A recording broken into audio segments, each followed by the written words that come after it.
have probably heard me talk about this concept of good enough and the good enough mentality before. I've mentioned it a few times throughout this course already, but around about now, I would start seeing people say, okay, look, this seems like it takes a lot of effort to get better, and I don't really think it's necessary. I don't feel like it's worth it.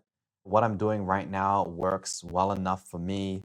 And they'll think, look, I'm not saying that, what I'm doing is good enough. It's not like I'm close to the idea of getting better. It's not like I'm lazy and I can't be bothered trying. All I'm saying is that it's basically good enough.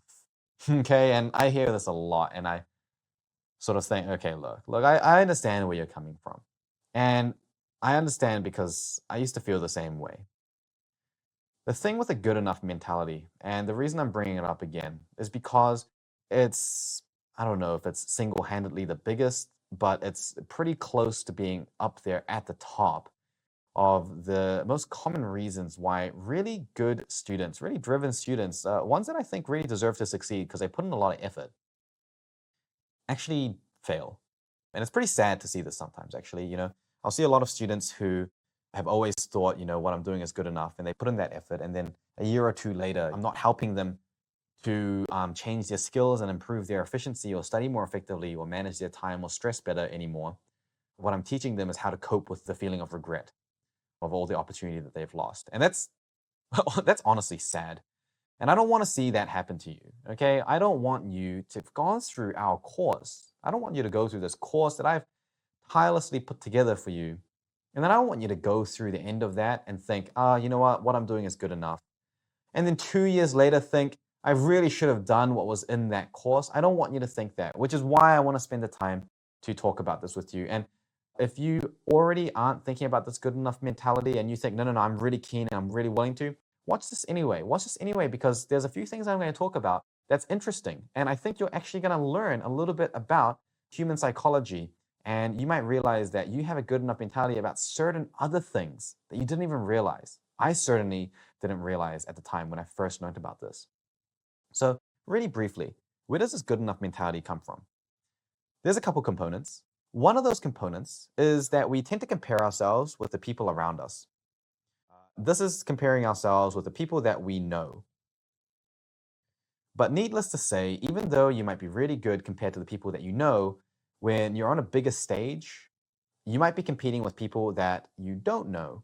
In fact, you probably will be. And the people that you don't know may actually be ahead of you. So we need to make sure that we're not just competing against, well, okay, look, you don't have to think about life as a competition, but you need to not set the standard for what is good enough based on who we know. Okay, that's stupid. Unless you only ever think that being good enough is dependent on just the people immediately around you in your small circle, that's stupid to think that way. We need to compare ourselves against the people that we don't know. Who is out there? Because that's ultimately who other people are going to compare and rank us, and what that competition is about. It's not about just you and the people that you know. Okay, life is not a running race where you're in heat number 1 and you only get ranked within your heat.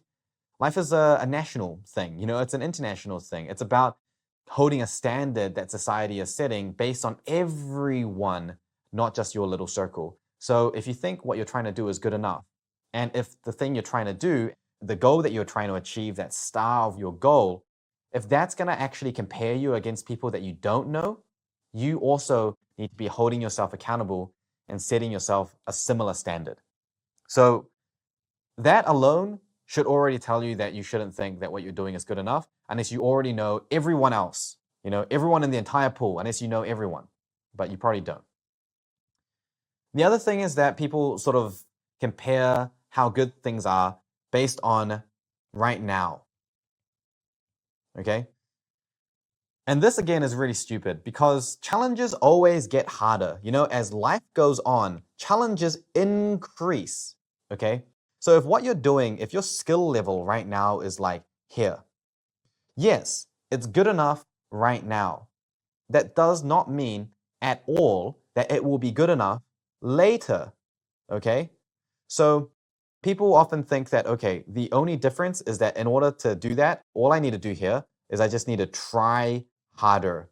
And if I try harder, I will be able to compensate for that and it'll be good enough again as well. And they often think that because right now they're not trying very hard.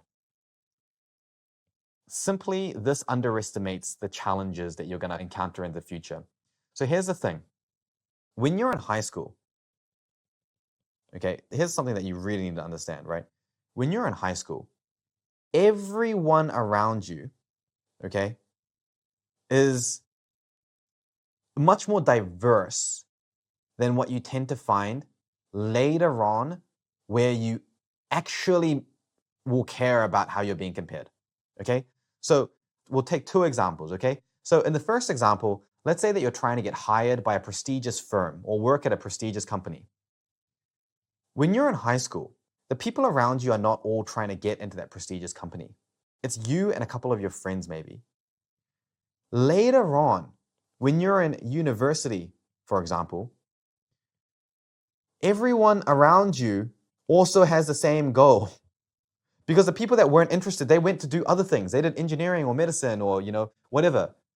The people that were like you and had your similar goal are all congregating at the same place. So now, trying harder doesn't solve it because now everyone is trying harder. And it's still challenging. And that's the thing, is that the challenge is set for the average people to find it difficult. So if you were the average person that didn't try very hard and now you're trying harder just like everyone else, it's still not going to be good enough. The process is not going to be there. So this is a very motivation, willpower dependent way of thinking. It's not very strategic and it doesn't really work out very, very well. I often hear, people just saying, I'm going to try harder. It's a very big red flag for me. And I think, okay, this person's going to have some trouble in the future. Let's think about something like entering into medical school. So in order to get into medical school, generally speaking, internationally, you generally have to be sort of roughly in that top 1% of academic achievement based on high school nationwide. Not everyone in your high school is trying to get into medical school. So comparing yourself against everyone in your high school doesn't make sense. You could be in the top 10% of your class, but your top 10% of the class doesn't mean that you're in the top 10% of the entire country's class. You might be in the bottom 60% when you measure yourself nationally. And so, in some places, if you're being measured nationally and you're trying to get a ranking, like for example, you're trying to get an ATAR score and you want to get a 99 or above ATAR. I mean, that's a national ranking. You have to compare yourself against everyone else that you don't know here. So just because it's good enough right now, do you think that everyone is not going to try hard to get this? If your strategy involves you trying harder, congratulations, you have exactly the same strategy that literally everyone else is trying to have and will think of. There is no unique value there. So what will happen is that, yes, your ability will go up, but then so will everyone else's. So actually, relatively, there's been no change. So you go up, but so does this guy. So there's still no change. The gap is exactly the same. So especially when it comes to something that's actually ranking based like this, there's no difference. So trying harder is always the last resort. You should never rely on trying harder. You should always rely on being able to do it, even if you were to try less, even if effort were to go down, you should be able to achieve it. And that's the mentality that you should always have, because it means that you're going to strive to become more efficient and have better processes. And then if the challenge ends up being something that you actually underestimated, because you never really know until you get there, you never really know how hard it truly is. If the challenge ends up being something that you underestimated, well, at least now you actually have the reserve of willpower left to put in the effort. But if you were, riding a horse and your objective to ride faster was you're just going to make the horse run faster, and then you realize at the time everyone else is driving a Ferrari, it doesn't matter how hard you push that horse, it's never going to be as fast. You might as well say, okay, it's time to ditch the horse. We'll get the Ferrari, and I need to learn how to drive. And I'm a crappy driver, and I don't know how to drive, so I'm going to learn. But I'm going to learn, I'm going to get better at it. And if I need to, and everyone else is driving a Ferrari, okay, well, at least now I can try harder and get results that at least I have a chance of succeeding with, rather than just saying, oh, look, I'll try harder with, my horse, and then like it's just not a race. Or, oh, everyone else is riding a horse and I've got a Ferrari, and now you don't even have to try. You'll just win.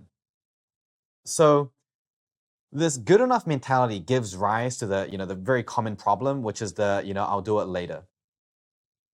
Okay. If I had $1 for every time I heard someone say, I'll do it later, and if I had to give $10 to every time someone actually did it later instead of just like forgetting about it, I'll be very rich. So usually when people say later, it means later. It honestly means later. As in always, it's sometimes later. It's never now.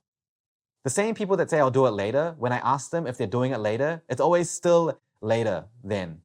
Until eventually it's like, oh, you know what? I don't think I need to do it. I think what I've got is good enough. Okay, and that's always a cycle that happens. So if I hear someone say, I'm going to do it later, 99 out of 100 times, I'm thinking, look, good luck. And I'm preparing myself to see them when they're deep within the clenches of regret. So don't leave things for later. Don't think it's going to be good enough. If you say you're doing it later, don't trick yourself. Be honest with yourself. If you think it's okay to do it later, that means that you think right now is good enough, because you probably are comparing yourself to your current challenges based on who you know. But if you start comparing yourself to people you don't know and your future challenges, where everyone is trying harder, putting in more effort, and might even have a better process than you, is it really good enough? It might not be.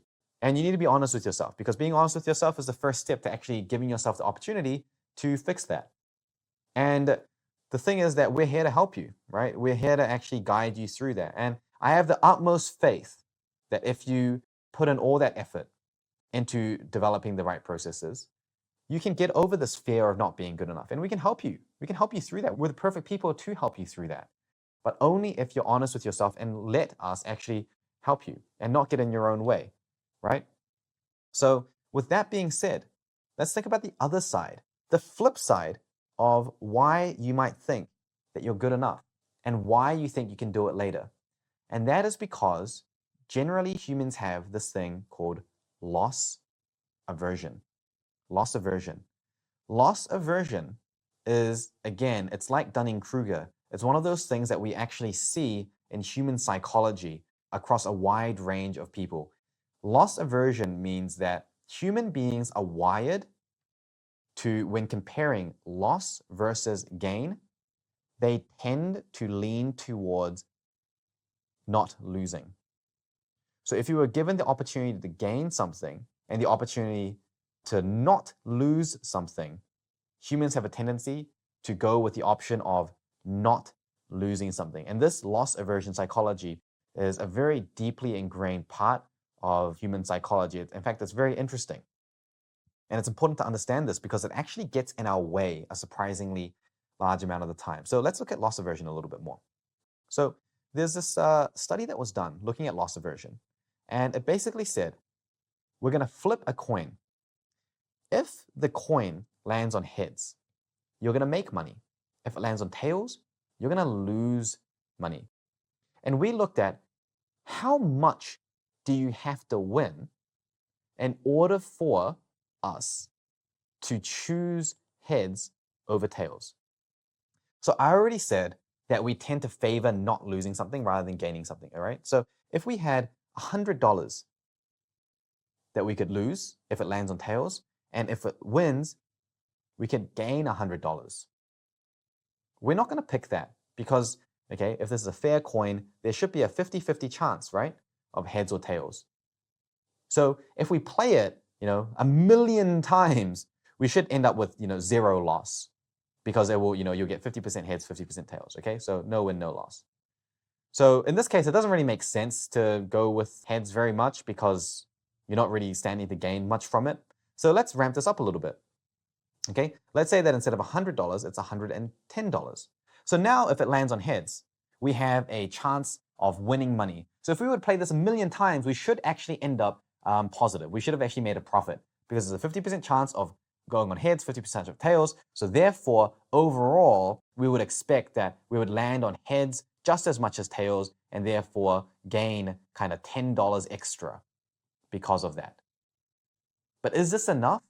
If I told you, if I legitimately came up to you and I said, hey, you, I'm sorry, I don't know what your name is right now because I'm talking to you, number one, from the past, and number two, through a video. But hey, you, friend, we're going to play a game where I flip a coin. And if it lands on heads, I'll give you $110. If it lands on tails, you're going to lose $100. Do you want to play? You're probably going to say no. And this is what the study was.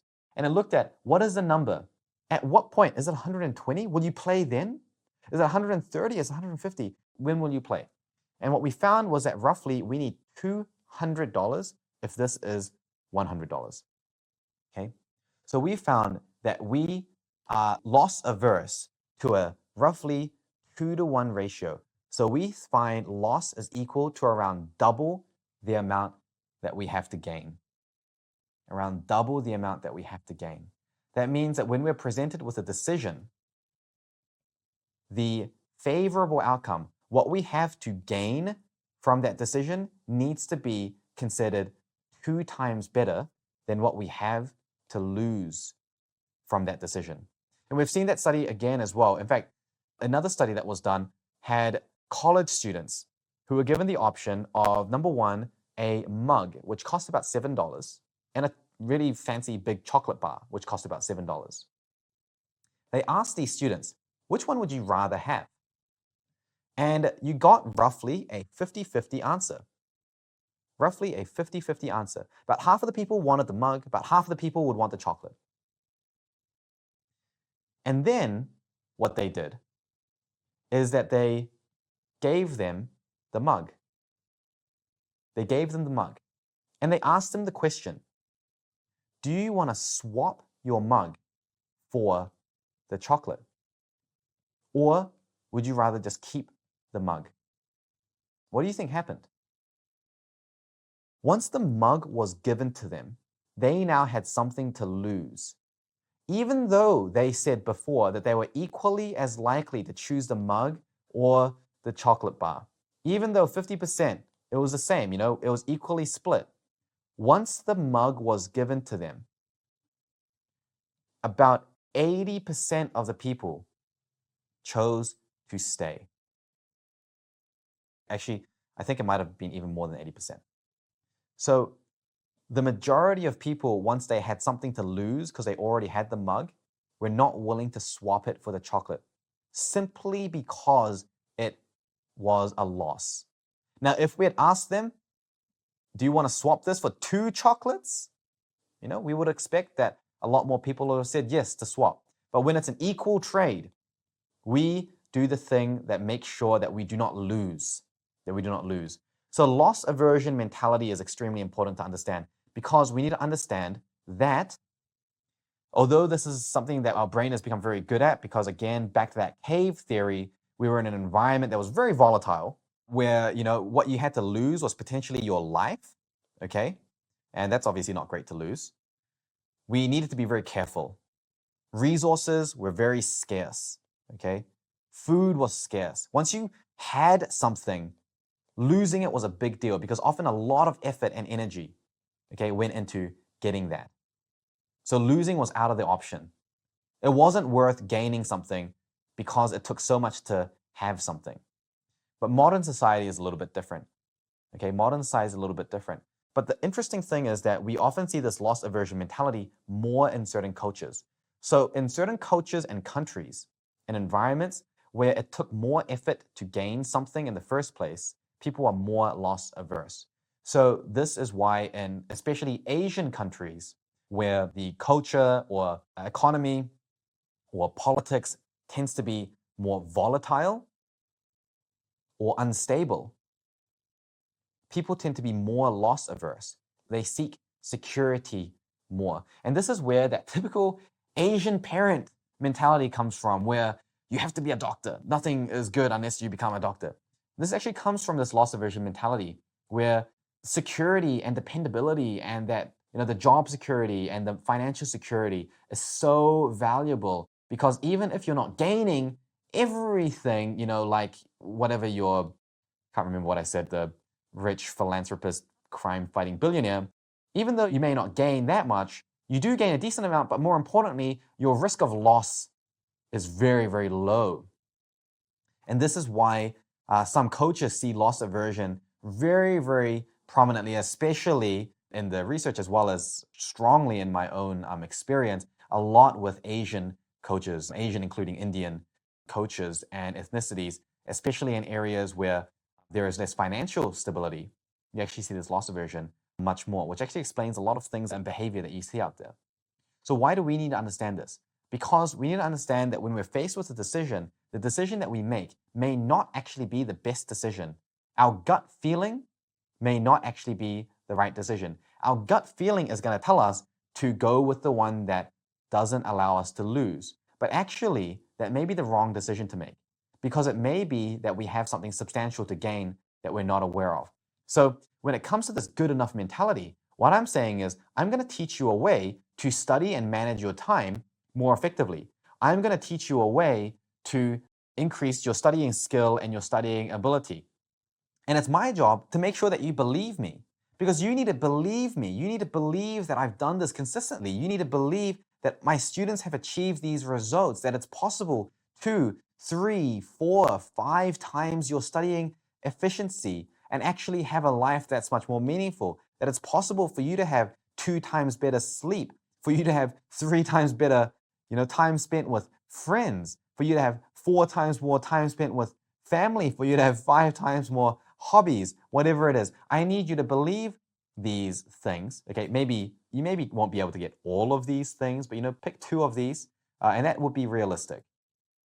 And I need you to believe that because I'm aware that when you evaluate the techniques and the strategies that I give you, especially because we're really soon about to start getting into the system properly, and I know it's going to get a lot more difficult for a lot of students, and I really want you to persevere and push through because it's honestly it's going to change your life, and I really want that for you. I honestly really, really do.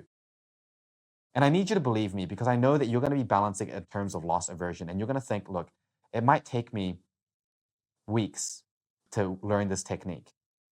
That week's worth of time is what I have to lose.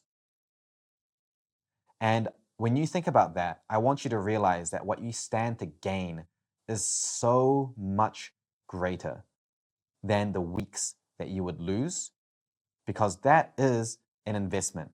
You're not losing this.